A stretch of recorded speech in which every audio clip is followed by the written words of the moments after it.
I'm here with Alexander Mercouris, editor-in-chief of the Duran. Alexander, let's talk about Sweden. And I think it's safe to say now that it is heading towards recession. Its economy is not in the best of shape. It definitely has a migrant problem. The country seems to be, falling apart a little bit at the seams. But saying that, it's also a bellwether for Europe, as probably the most liberal of European nations. Yeah. I think a lot of people look towards Sweden to see how the entire, globalist neoliberal project is faring.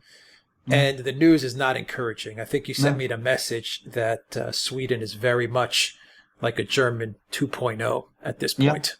Yeah, it's actually fascinating because Sweden is little Germany. Now, within my lifetime, Sweden has gone from being a very controlled social democratic society and economy into a sort of ultra-liberal country in which all of those, sort of collectivist things that the Swedes had, which worked in Sweden in a kind of way, in a particularly Swedish way, have been replaced by a sort of extreme version of, the sort of neoliberal globalist way of doing things. So lots of things were privatized. The economy was liberalized in an extraordinary fashion.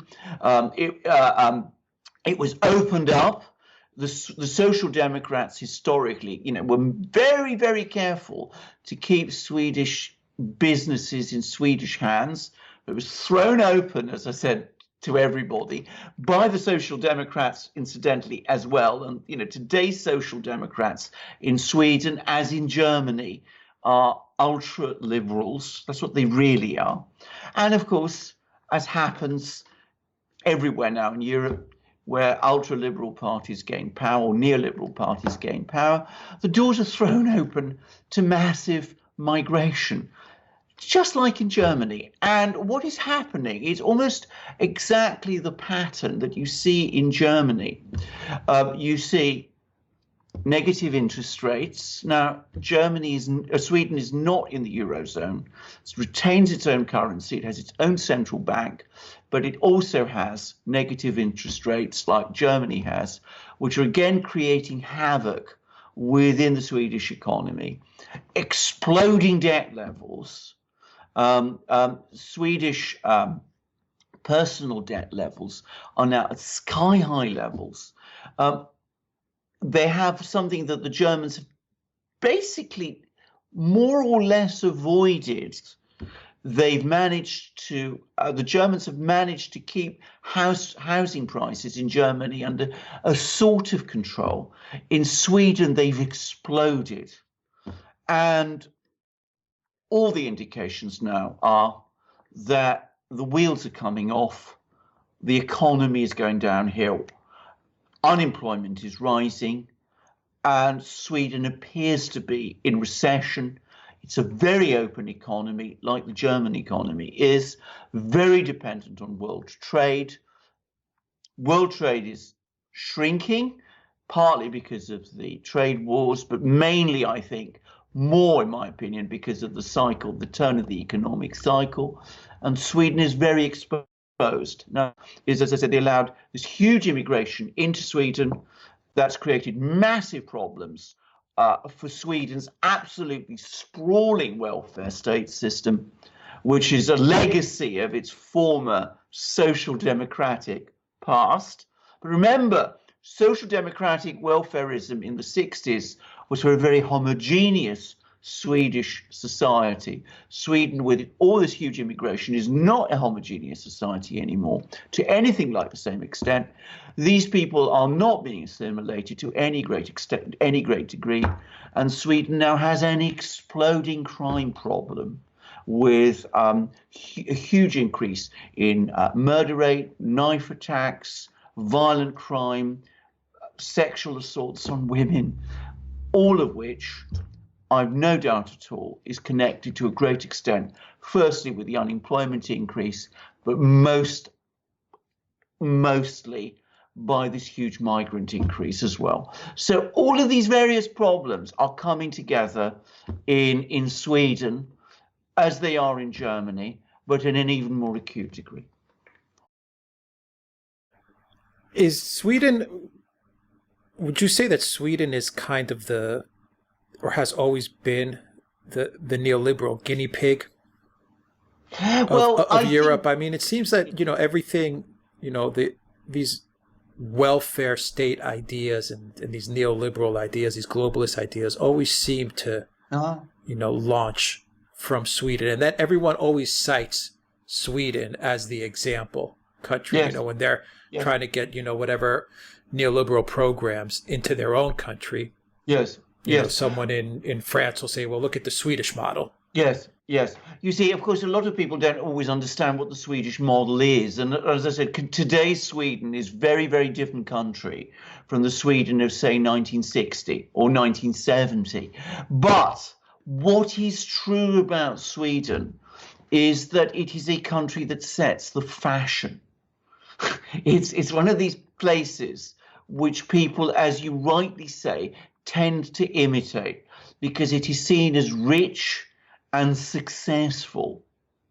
Now, what has happened, as I say, is it's changed very radically within my lifetime, and it's now taken neoliberalism, to an extreme point, such as you would probably not find in many other places. By the way, what's happened in Sweden is true of Scandinavia taken as a whole. It's not just Sweden that's evolved like this. Denmark, for example, has many of the same problems.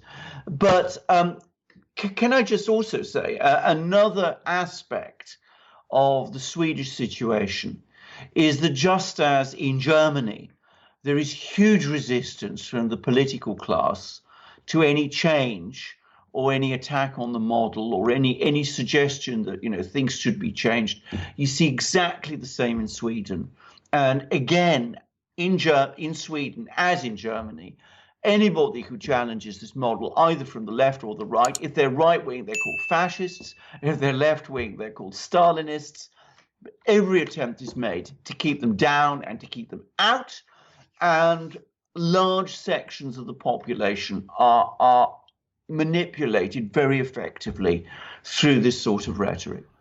How is manufacturing? Because I've read that manufacturing has also taken a really steep turn downwards in Sweden. That's a huge problem. Outside of the fact that you have personal debt exploding, you also have a manufacturing drop. Well, there's a very big manufacturing drop, as there is now increasingly in Germany.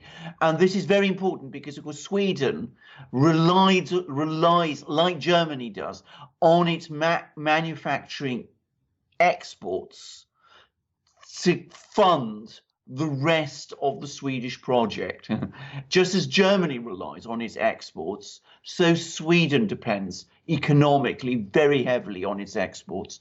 Countries like the United States or Russia are self-sufficient continental economies. Sweden and Germany are not. They depend very heavily on their exports. And it's partly because their exports are going wrong that the Swedish model is breaking down. So just to wrap it up, Alexander, do you think that, the way Germany goes is the way Sweden will go? I mean, are these countries so closely aligned in their models that the one will dictate to the other, the trend that they're heading towards? Yes, I mean, you talked about Sweden being a bellwether. Sweden is indeed a bellwether for the Central European economies centered on Germany. Where Sweden goes, Germany follows. And that's exactly the trend that we're seeing. Wouldn't it be more where Germany goes, Sweden would follow, or is Sweden so much more progressive? Yeah, it is, because it's got an even more open economy than Germany's does. And because it's smaller, it's more vulnerable, much smaller, it's more vulnerable. And so things manifest themselves there more quickly.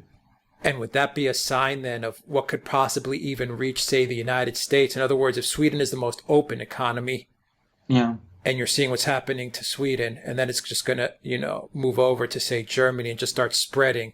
Is it something that eventually you could say, in a year or two down the line, whatever recession is taking place in Sweden and the negative interest rates and all that stuff, that will eventually also reach the United States as well? There are some similarities in, of course, that the United States also has many of the same problems with debt and low interest rates and quantitative easing and all those things. But we must always remember that the United States is an economy on a completely different scale to both Sweden and Germany. And it is also essentially a closed economy. It does import, but nowhere near as much as a proportion of its GDP as Germany and Sweden do. It doesn't have to trade so much because it is ultimately a self-sufficient continental economy. So the United States always possesses a much greater resilience than countries like Germany and Sweden have. What about the other big countries in Europe, say, Italy, France?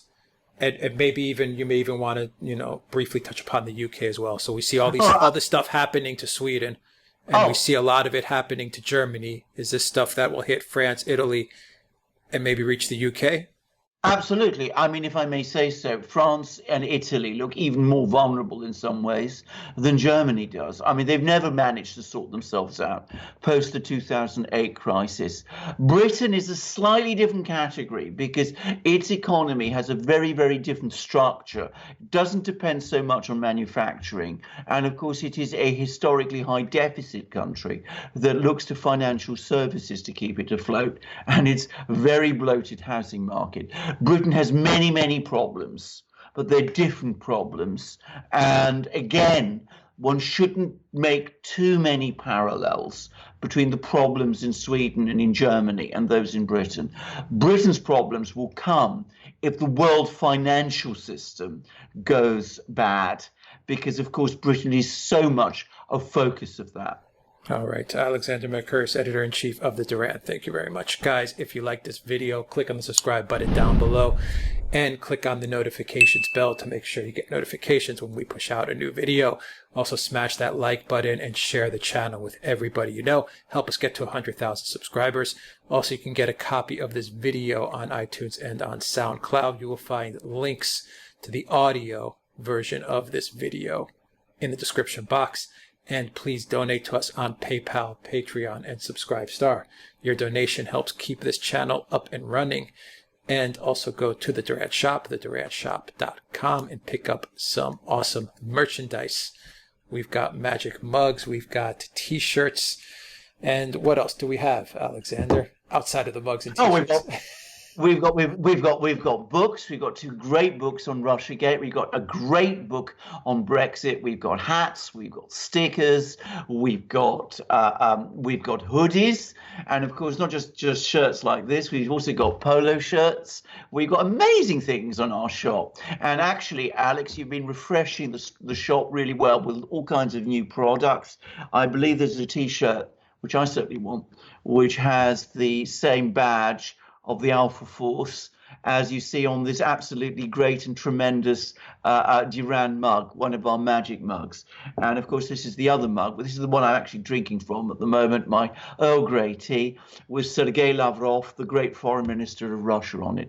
So there are wonderful things on our shop, all amazingly high quality. Our shirts are all 100% cotton. They're all perfectly dyed. They're incredibly well stitched. They are very, very smart to look at. Our mugs are all porcelain, really strong. They don't chip, absolutely not, because they're so well made. They are really fantastic, great mugs. In fact, I understand that some people are already collecting them. So there you go.